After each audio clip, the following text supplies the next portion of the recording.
Por el Grupo Plurinacional Sumar tiene la palabra la señora Julia Boada Danés. Gracias, presidente.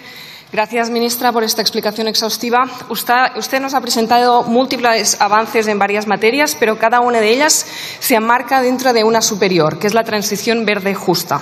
La transición ecológica justa es el único instrumento que nos permite hacer frente al mayor reto al que nos enfrentamos como humanidad, la emergencia climática.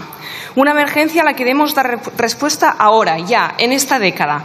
Tal y como dice el científico y divulgador Andreu Escrivá, ninguna otra generación ha tenido la responsabilidad y el poder de actuar en tiempos humanos para evitar cambios nefastos a escala geológica. La situación de emergencia climática no debería estar sujeta a ningún tipo de debate, ya que es la ciencia la que nos confirma la aparición de fenómenos que antes eran esporádicos y que cada vez son más frecuentes y extremos y con mayores consecuencias para la salud y la economía. Estos fenómenos nos indican claramente la urgencia en tomar medidas para la mitigación del cambio climático.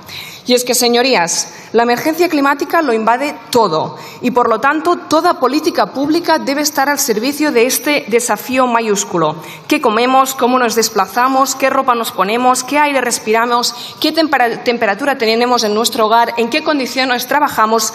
Todo está relacionado en cómo gestionamos la emergencia climática y, por lo tanto, este Gobierno, todos los gobiernos, deben diseñar cada política pública como una política climática.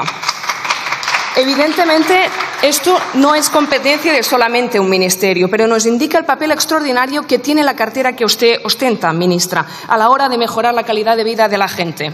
Esta transición ecológica justa que debemos articular y planificar es un proceso de reorganización de la vida en común que debe garantizar una vida digna a todas las personas en un planeta con límites finitos, muchos de ellos ya superados, y que estamos obligadas a cuidar para nuestra generación, pero sobre todo para las que vendrán.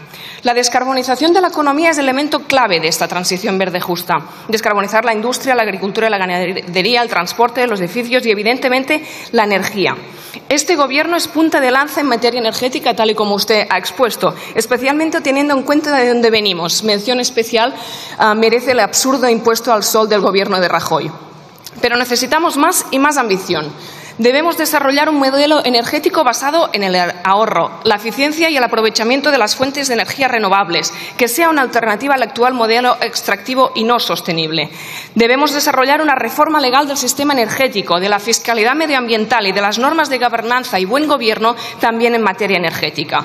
Para conseguirlo hay que acabar con los privilegios de las eléctricas, un sector energético tradicional que considera la energía como un negocio y un ámbito de poder, y no como un servicio público que calienta a las casas y reduce las emisiones. Por ello, señora ministra, el Grupo Parlamentario de Sumar le tendemos la mano y le instamos a convertir el impuesto extraordinario a las grandes compañías energéticas en permanente y apelamos al resto de grupos de esta Cámara a que se sumen a poner fin a los beneficios caídos del cielo por una cuestión de justicia social y climática.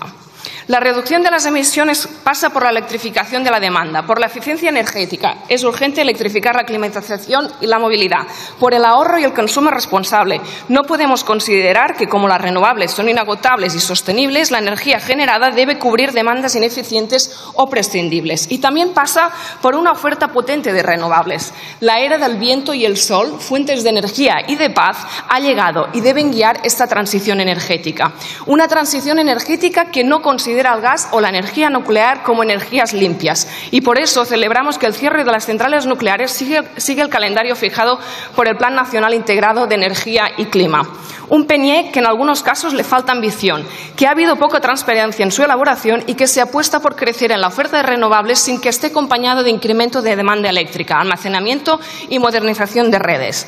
La transición energética no solo son objetivos numéricos, sino que pasa por cambiar las reglas del juego. De nada servirá crecer en renovables si no acabamos con los combustibles fósiles. La quema de combustibles fósiles es la causa del calentamiento global y es responsable de aproximadamente 21.000 muertes anuales en España y 300.000 en Europa. Debemos erradicar su uso, acabando con las inversiones y subvenciones al gas natural y acabar con la publicidad y patrocinios de combustibles fósiles, tal y como proponemos desde este grupo. Pero estas prioridades deben ir acompañadas por otra aún más importante, la democratización del acceso a la energía, situando a la ciudadanía en el centro del sistema energético, siguiendo criterios de equidad, sostenibilidad, transparencia y justicia. También promocionando el autoconsumo como práctica básica para que la configuración del sistema eléctrico distribuido del futuro rompe con la economía de un sistema eléctrico concentrado y centralizado y que dé a la ciudadanía capacidad de decisión. Poner las personas, la ciudadanía, al centro de la política energética es condición sine qua non, en tanto que la energía es un bien básico, de primera necesidad, y por lo tanto es un derecho básico cuyo acceso universal debe estar garantizado. El derecho al confort térmico, a vivir confortablemente en casa sin pasar frío en invierno ni calor en verano, es responsabilidad del Estado como agente activo para suministrar dicho servicio público.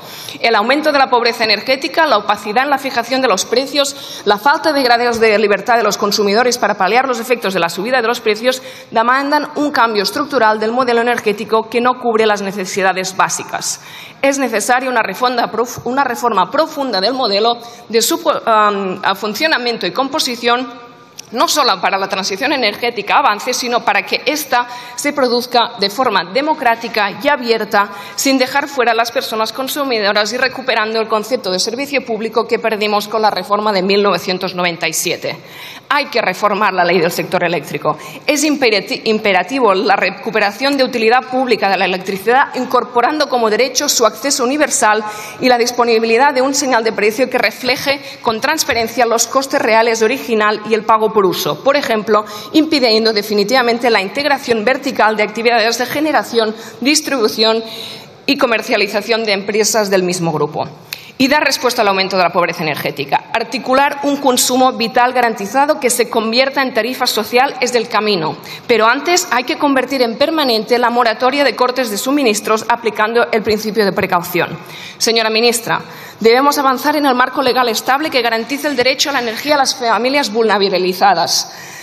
Hay que dar seguridad y certeza a más de 1,5 millones de personas. Garantizar los suministros para colectivos vulnerables, ampliar la cobertura del bono social eléctrico, reducir al tipo 5 el de impuestos sobre el valor añadido a determinadas colectivas son medidas vitales que podemos articular desde ya, desde hoy. Pero es aún más importante transitar de un modelo asistencial de ayudas a un modelo que apueste por el reconocimiento de derechos. Además, hay que aprovechar todas las herramientas a nuestro alcance, también el Fondo Social para el Clima. Señora ministra, ¿qué medidas e inversiones tiene previsto realizar el Ministerio para aumentar la eficiencia de los edificios, la descarbonización o mejorar el acceso a la movilidad sostenible? ¿Cómo se va a utilizar el Fondo Social para el Clima para apoyar a las familias más vulnerables y que la transición sea percibida también por estas como una oportunidad?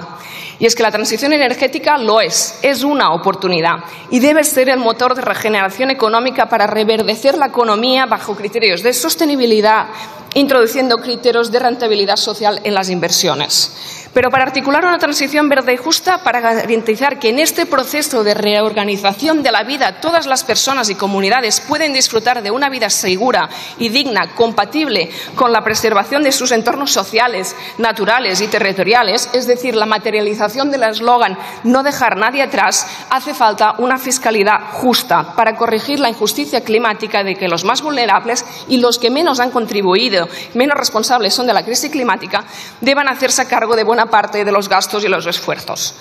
Por eso, proponemos un gravamen a los beneficios extraordinarios de la industria fósil y también a los bienes y servicios de lujo, como los aviones privados, que generan gran volumen de emisiones y nulo rendimiento social.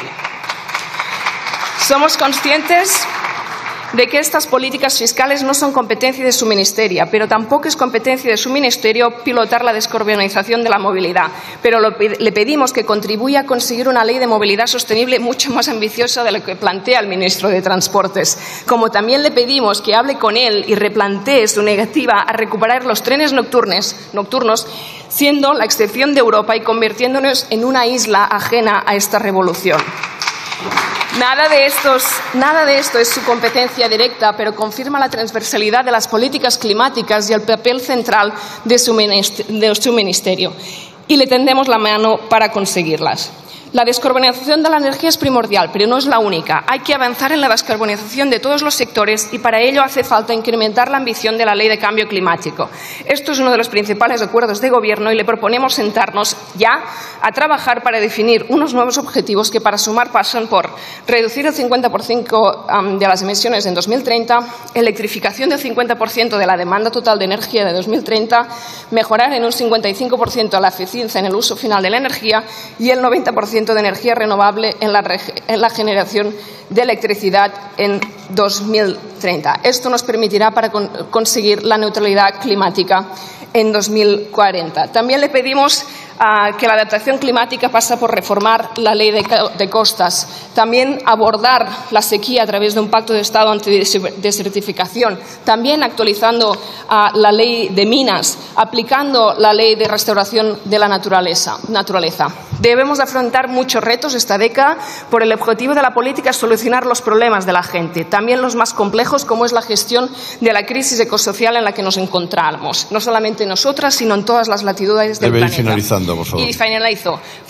Así que este Gobierno debe continuar asegurando una vida digna a su ciudadanía, ampliando conquistas democráticas y sociales dentro de los límites planetarios y, sobre todo, hacerlo con justicia social y justicia climática. Muchas gracias. Gracias. Si os ha gustado el vídeo no olvidéis suscribiros al canal. En La Voz Progresista, tratamos de traerte la mejor información y actualidad, combatiendo los bulos, las mentiras y la desinformación con la que tratan de contaminarnos a diario. Si os ha gustado el vídeo, no olvidéis suscribiros al canal, porque aquí, en La Voz Progresista, nos esforzamos por brindaros la mejor información y actualidad. Nuestra misión va más allá de simplemente entretener o informar, nos comprometemos a combatir los bulos, las mentiras y la desinformación que amenazan con contaminar nuestra sociedad a diario. En un mundo cada vez más digital y conectado, la información fluye a una velocidad vertiginosa. Sin embargo, esta velocidad no siempre va de la mano de la veracidad. Con la proliferación de las redes sociales y la facilidad con la que se pueden difundir noticias falsas, es esencial contar con fuentes confiables que nos guíen a través del laberinto de la información. Juntos, podemos hacer frente a los desafíos de la desinformación y construir un futuro donde la información confiable sea accesible para todos. Gracias por vuestro apoyo.